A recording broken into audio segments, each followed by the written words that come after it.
Attention, les opinions que vous allez entendre dans ce podcast sont le fruit d'une intense réflexion, mais d'absolument aucune recherche concrète, comme toute émission de débat divertissement qui se respecte. Si vous pensez que Mythe l'imitator, c'est probablement vrai. Si vous voulez vous en plaindre, je suis sûr que vous savez déjà comment vous y prendre. Tut tut, les rageux.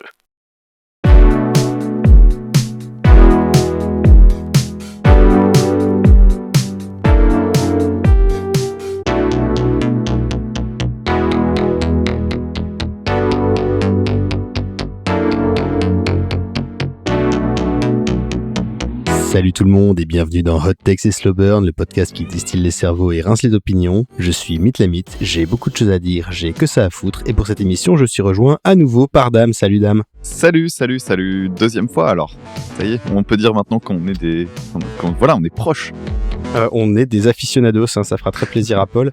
Et oui, bon du coup Dame, tu es toujours le mania du podcast musical français, puisque maintenant non seulement tu cumules les formats, mais toi et ton comparse Maxime avaient été chacun cités sur France Inter dans Popo Podcast. Ouais, ça c'est la classe quand même.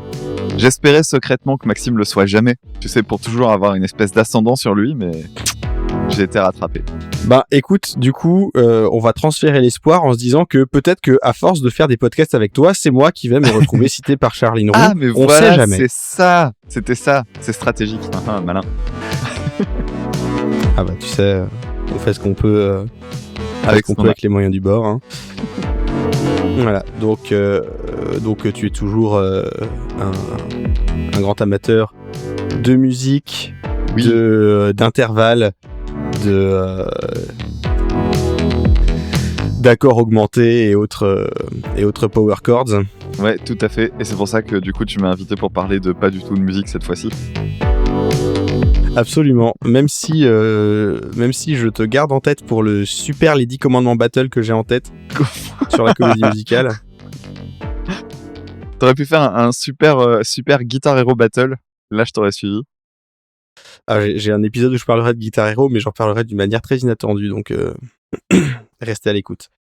Et donc, la raison pour laquelle je t'ai invité, c'est parce que nous allons inaugurer, toi et moi, un nouveau format pour Hot Takes et Slow Burn, un format qui va être riche en discussions et riche en hot takes et j'espère riche en divertissement pour vous qui nous écoutez, puisque nous allons inaugurer, toi et moi, le format Belle Métaphore, un format basé sur notre cher ami Mark Brown de la chaîne YouTube Game Maker's Toolkit, qui aime à dire que dans les jeux vidéo, les mécaniques de jeu sont des métaphores, ce qui est une manière assez intelligente et novatrice de parler de game design, mais qui est aussi une manière d'en parler qui éveille la question de quoi les mécaniques de jeu sont-elles des métaphores si on les regarde une par une dans un titre donné.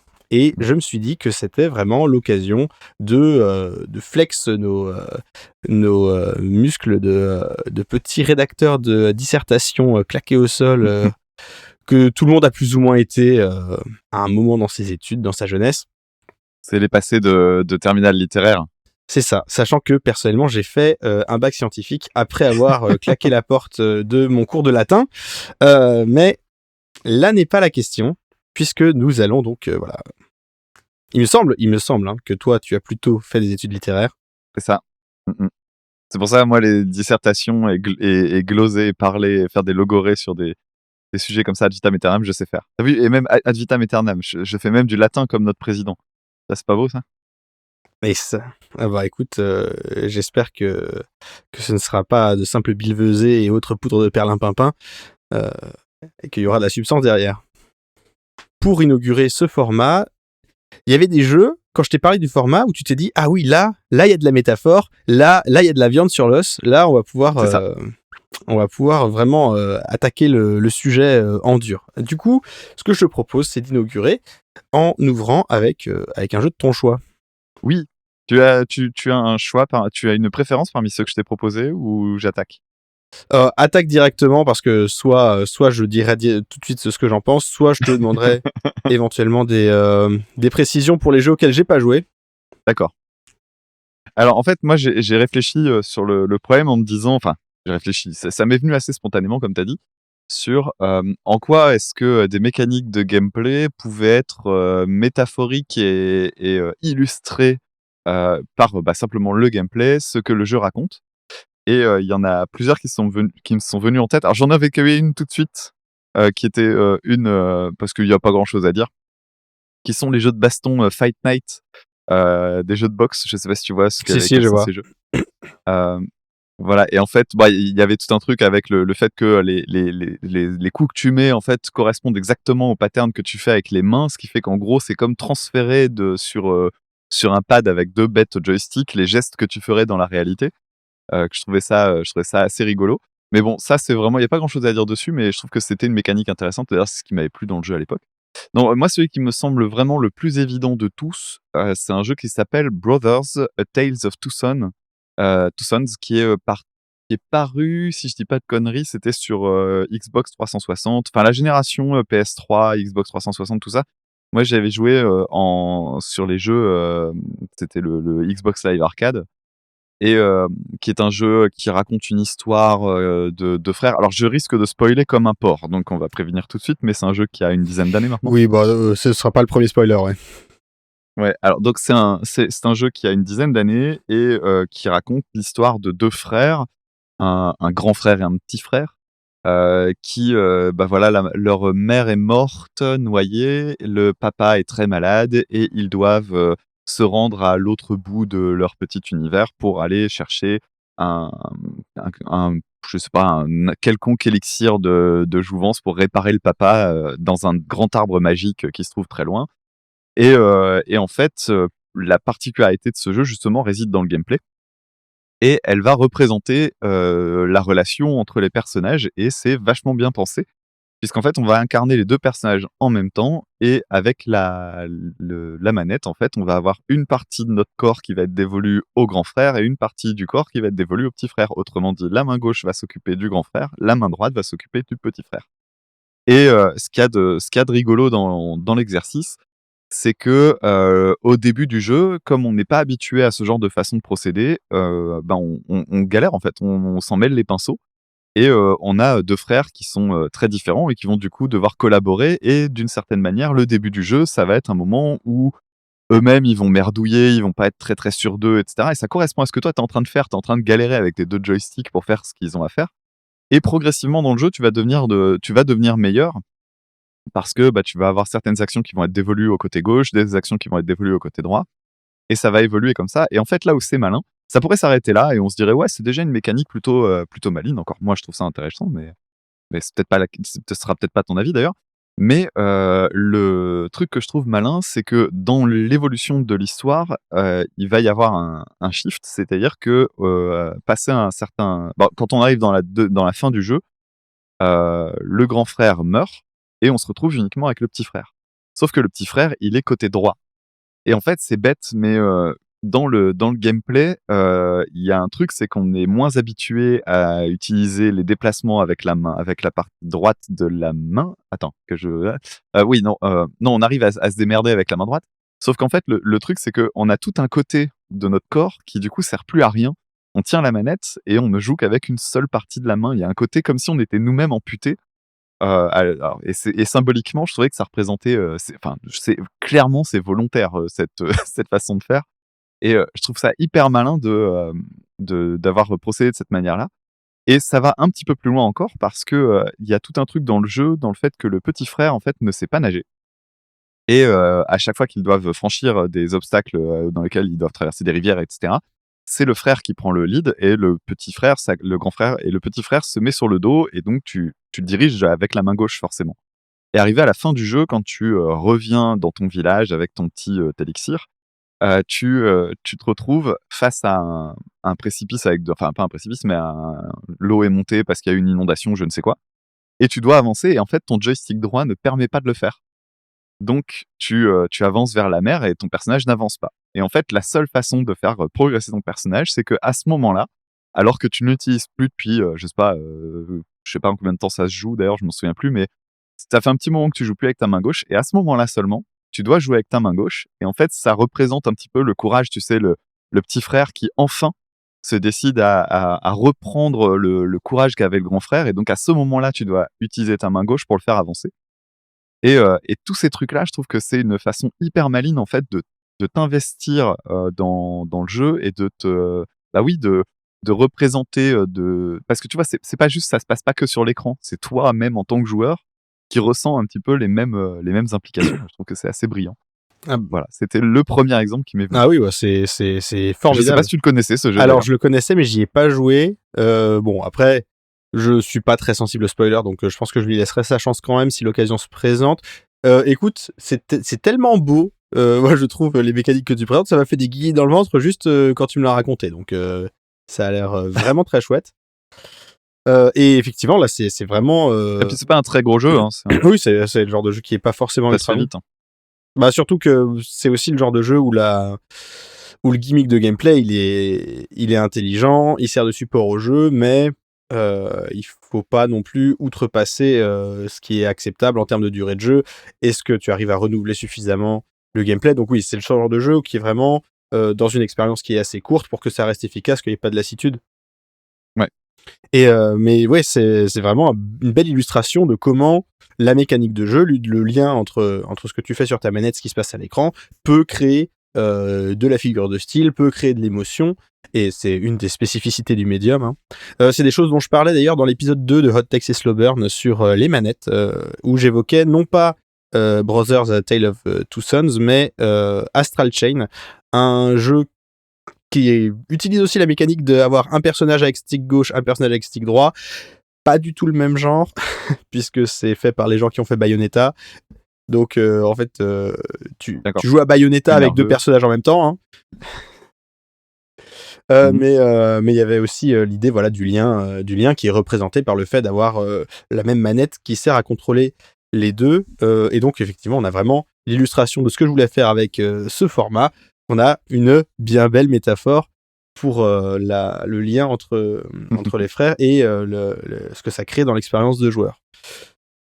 Et bah écoute, c'est vraiment très chouette. Il me semble que tu voulais aussi parler d'un célèbre jeu de 2017 où on est dans un monde ravagé par l'apocalypse et où notre personnage aux cheveux roux, muni de son arc, veut rétablir la vérité et sauver le monde une bonne fois pour toutes de la menace qui a mené à sa perte une première fois, et qui n'est pas Horizon Zero Dawn, puisqu'il s'agit de The Legend of Zelda Breath of the Wild.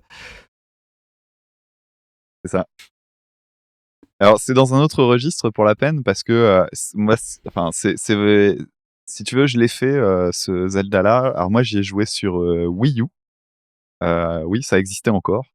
Et j'avais eu une Wii U à prêter, donc j'avais fait ça là-dessus. Alors c'était peut-être pas les conditions les plus idéales. Hein. Je pense que la Switch aujourd'hui est plus confortable.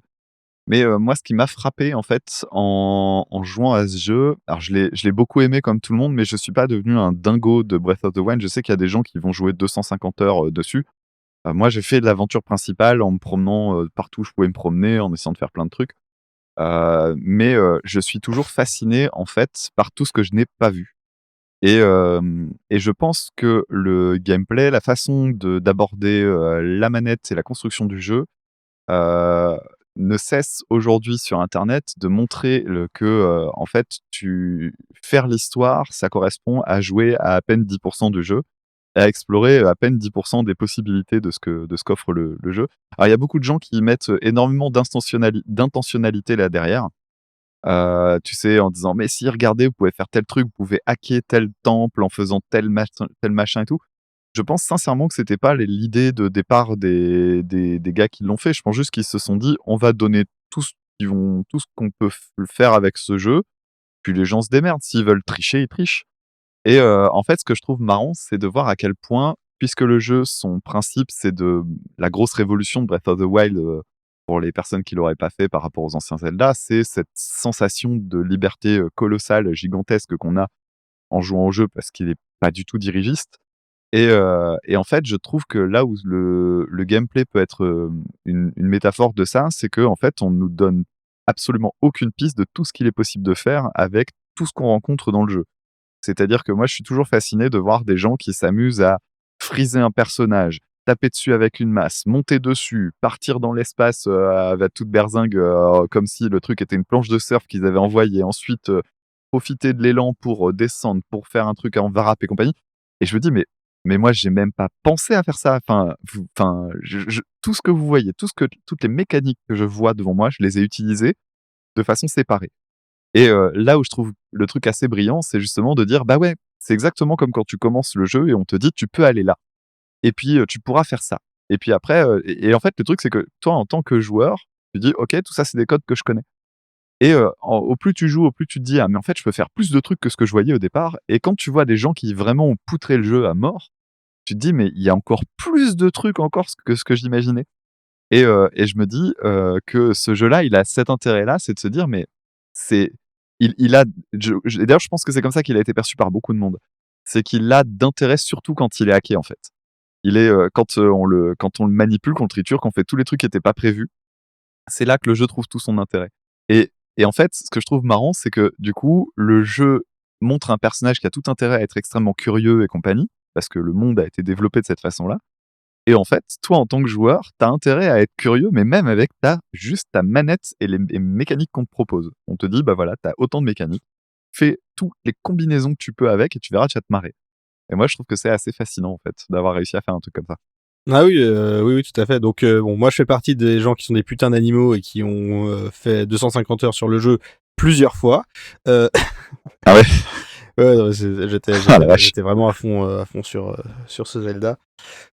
Et oui, en fait, là, ce dont tu parles, les experts, hein, les huiles, hein, les gens qui parlent en sachant, parlent de gameplay émergent pour évoquer ce dont tu parles, c'est-à-dire du gameplay qui n'est justement pas prévu à la base par l'équipe de développement, mais qui apparaît, qui émerge de la combinaison et de la juxtaposition des options entre elles. Et effectivement, dans un jeu aussi ouvert, aussi basé sur des systèmes physiques, forcément, il y avait de quoi faire une énorme capacité de gameplay émergent. Et le gameplay émergent, en tant qu'outil métaphorique de la liberté, c'est effectivement quelque chose de pas mal du tout. Cela dit, le résultat, c'est que le gameplay émergent, c'est pas une mécanique directe du jeu.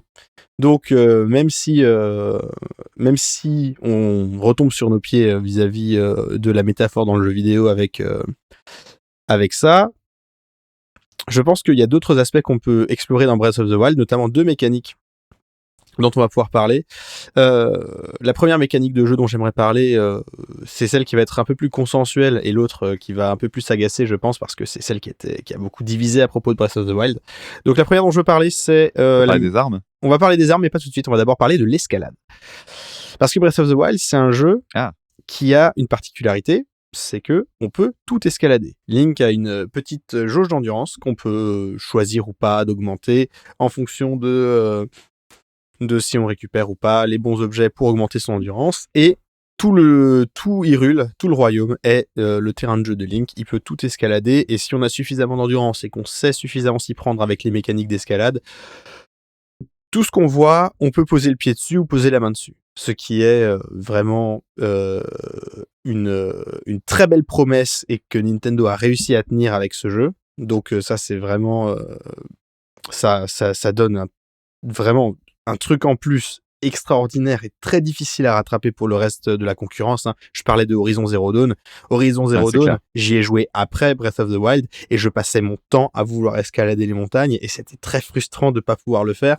Mais déjà, voilà, il y a l'idée de la réappropriation du monde. Moi, je pense que cette mécanique d'escalade, on peut la voir comme une métaphore de Link qui se réapproprie le monde, qui va chasser les ténèbres et, personnellement, avec son corps, se réapproprier l'espace. Donc déjà, on peut le voir comme une première métaphore comme ça. Il y a une deuxième métaphore que je trouve intéressante qui apparaît, c'est que on peut tout escalader, sauf une catégorie particulière de matériaux, qui sont tous les temples, tous les sanctuaires, et les créatures divines, qui sont donc des gros robots pilotables. Et tout ça, c'est fait dans des matériaux antiques, hein, qui sont très antérieurs à la période dans laquelle se passe le jeu.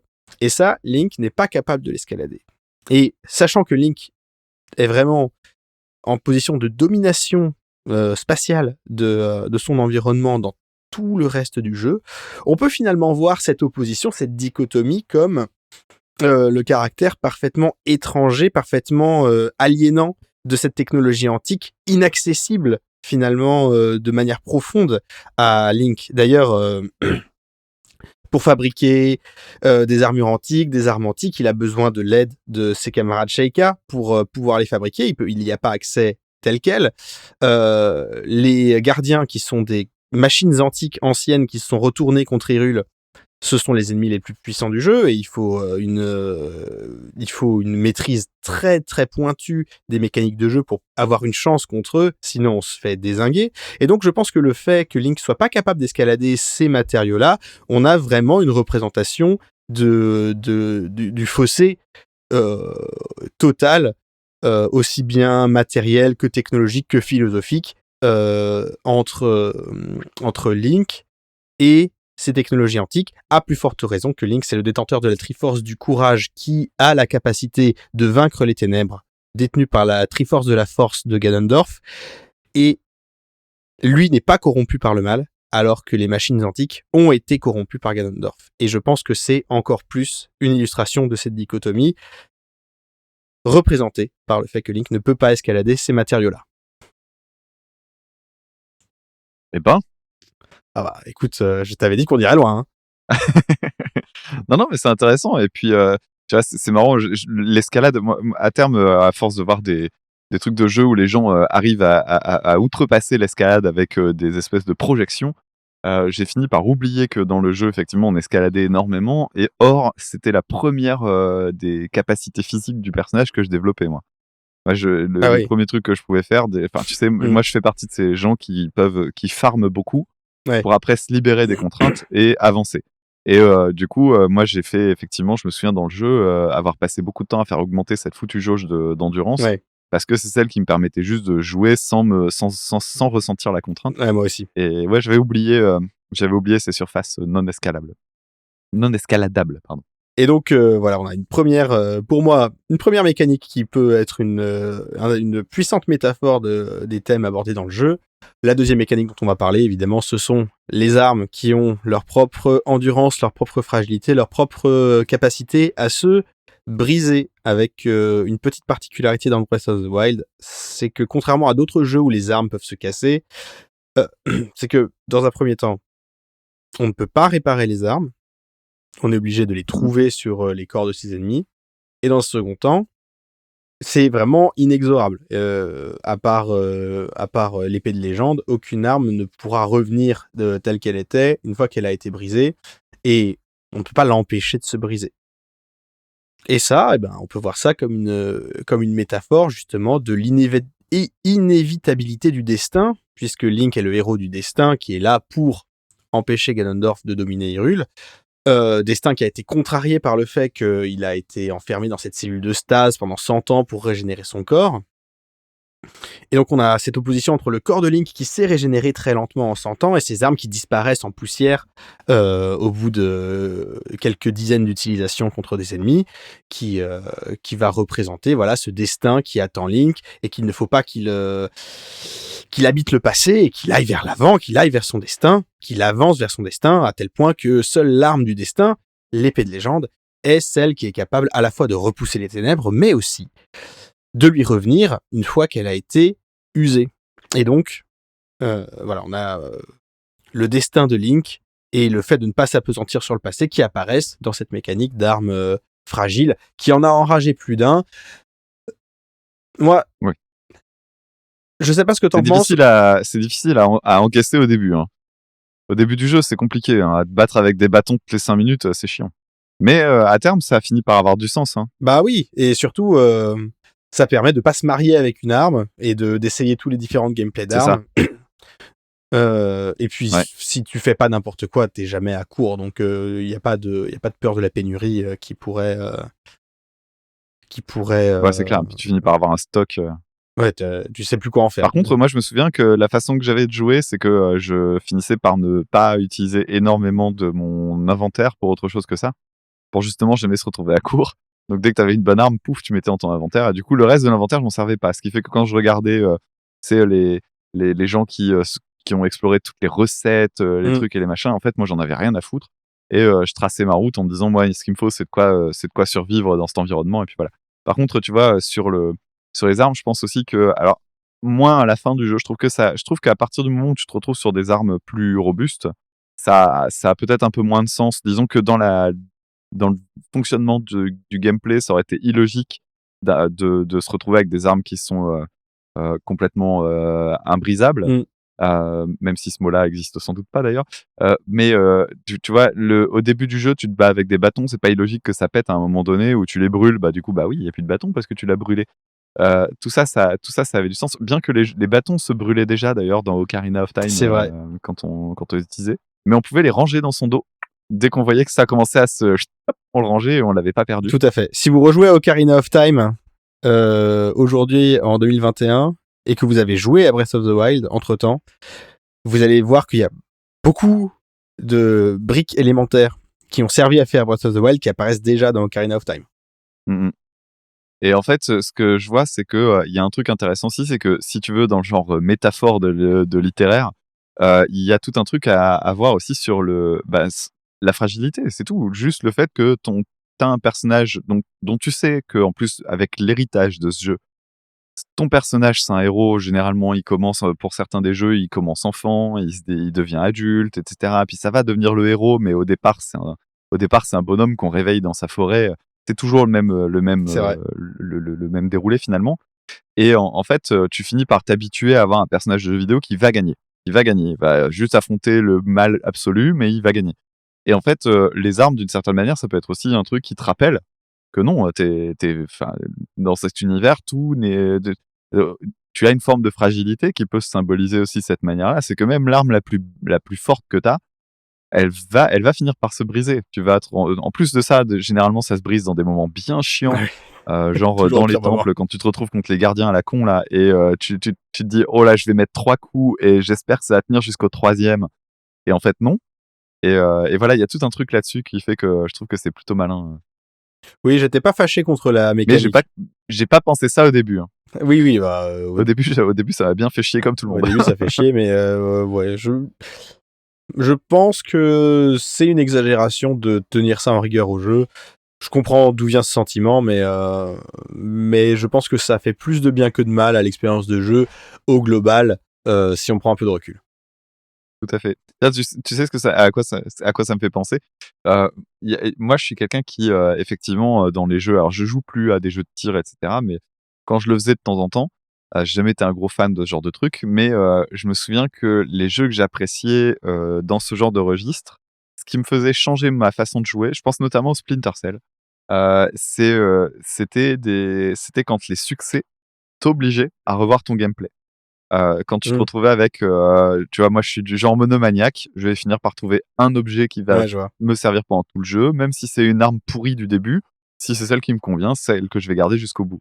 Et en fait, moi j'étais sur cette fonctionnalité-là de me dire, tiens, les succès sont juste des trucs où les développeurs te disent, joue aussi avec ce truc-là, on s'est pas Oui. fait chier à le coder pour rien, Oui, c'est vrai. amuse-toi avec, tu vas voir.